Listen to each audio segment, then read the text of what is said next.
Can I have them now? They're all mine? They're all yours. Okay, thank you.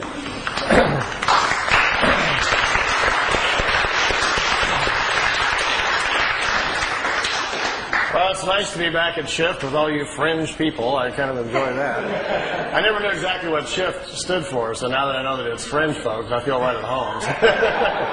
I got in, someone asked me a while ago how I got involved in UFOs and what was the interest, and I had to, my mind kind of jumped back real fast. I was standing on the Great Wall of China. Anybody have the urge just to go roam in China and so forth? I was in China wondering what was on down the road, followed the wall for a while, wound up going west to Xi'an and out western China. And as you keep searching for things in life, your questions get bigger. You go out there like to solve a few things like, who am I, how do I fit into the scheme of all this, and then you find out that every time you cross the border, somebody's got a whole new set of answers, knows everything about it, and thinks that they have all the answers. So you cross another border and almost have to start all over again. So there was a journey out through China, into Tibet, and down to Japan, and over into Egypt, and so forth. And after running through a few countries, I had heard that there was a gentleman in Switzerland who apparently was having contacts and conversations, if you will, with someone from another planet. And I thought, oh, here's some good stuff. Let's go check that one out. So I saw the pictures, these beautiful, clear daytime pictures of these craft that were supposed to be from another planet. And it occurred to me, if someone was really visiting us from another planet, and they were human, and we could speak to them, imagine what we could learn from these guys. So I set off to go to Switzerland.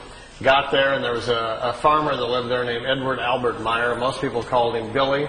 Turns out he got the nickname Billy because he likes, like a lot of people in Europe, they like to watch our Western movies. And he was very fond of Billy the Kid, and used to carry a gun with him, and kind of saw himself as a cowboy type. So he got the nickname Billy, and people started calling him Billy. Most of all the people who know him, though, call him Eddie, because his real name is Edward. So I got to this little small location up in Switzerland called Schmidruti, which is about 45 minutes outside of Zurich. And I'm looking for this guy's place. It's not on the map anywhere. And I stumble into a little post office. And the postal guy says, well, you found it. This is the Schmidruti post office. And I says, well, where's the home of Mr. Meier? And he says, oh, he lives behind the post office in Hinter Schmidruti. So I've been looking on the map for this Hinter Schmidruti, and it wasn't there. And it turns out he lives right behind the post office. So I got on down the road. Make a long story short, I went looking for him at the farm. And it turns out he'd become kind of a recluse, didn't want to talk to anybody. He'd had contacts for several years. The European press had just, done nothing but almost ruined his life through ridicule and drawing attention to him and calling him names and so forth. And so he'd had a very difficult time for a while, and it kind of closed himself off to the outside world. He had pulled about 15 people around him to kind of help him with his information. They'd been drawn to come to live with him. So they were all there, and I had a little chat with them, and they were all very angry and upset. How dare I come to the farmhouse, blah, blah, blah. And I said, well, I wrote you a letter. And he says, what is your name? I said, my name is Winters, Randolph Winters. Oh, we've been waiting for you. We have some things to talk to you about. He says, okay, let's talk. Turns out that they were interested in me and wanted me to know if I could stay for a while, which I did. And I stayed there for 3 weeks. And I painted the barn. I went out and worked with the cows and did fencing, and had an accident on a tractor where the tractor fell over. We had great fun as the tractor tumbled down the hill and missed us and flew over my hill. So I had some exciting times for 3 weeks. I found out we had a secret underground pyramid they had built underneath the building over there, a very large full-frame copper pyramid that you could go down into the chamber, crawl up inside of, and sit down on the thing. And I tell you, you go off planet right there. This thing has an accelerator on top of it that sends your mind off into different places.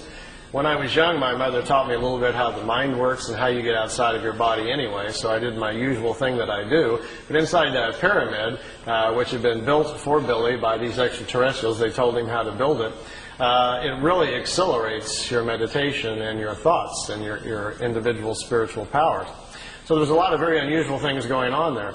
But I didn't get to speak to Billy. He was walking around behind bushes and behind trees, kind of looking at me and watching me, but wouldn't come over and talk to me. So I was told, just leave him alone. When he's ready to talk to you, he will. He doesn't talk to visitors anymore.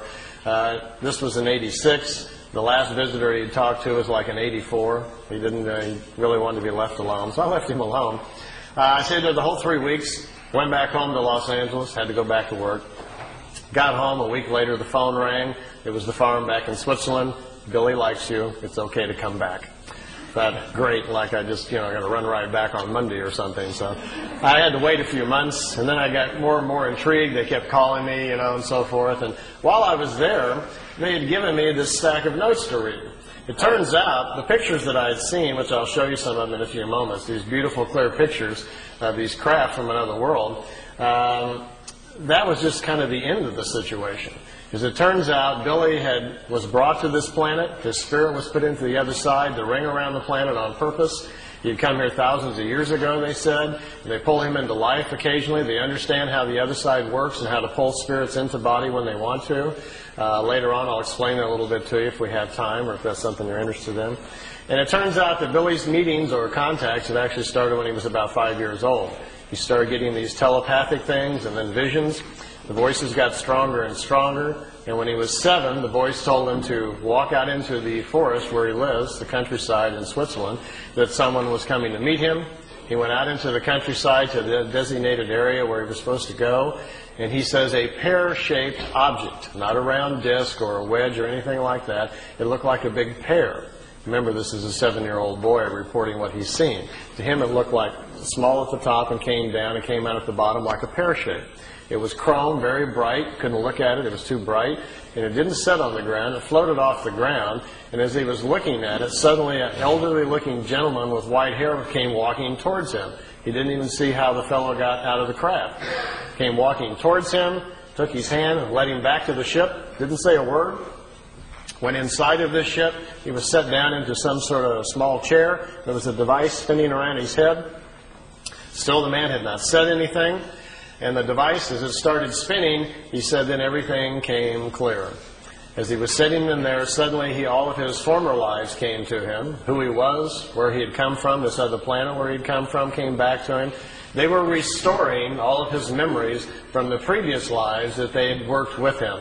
They were getting him back up to speed so he could make a decision if he wanted to be involved with them again during this lifetime. He says within a few moments, all of the memories came back, and then they open up something very important, which some of you may be working with. You may be aware that there is a language that spirit can communicate with. It's not a spoken language. It is a language of symbols. The Hindus call it the sacred symbols, or combinations thereof.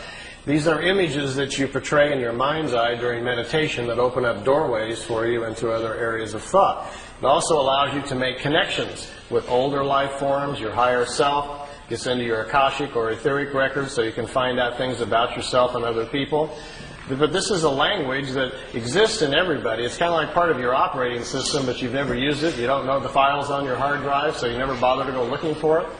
Well, if they open that up, like they did young Eddie inside the craft that day, and you have full faculty of that language, imagine the things you could go exploring tonight after this meeting if you understood that language.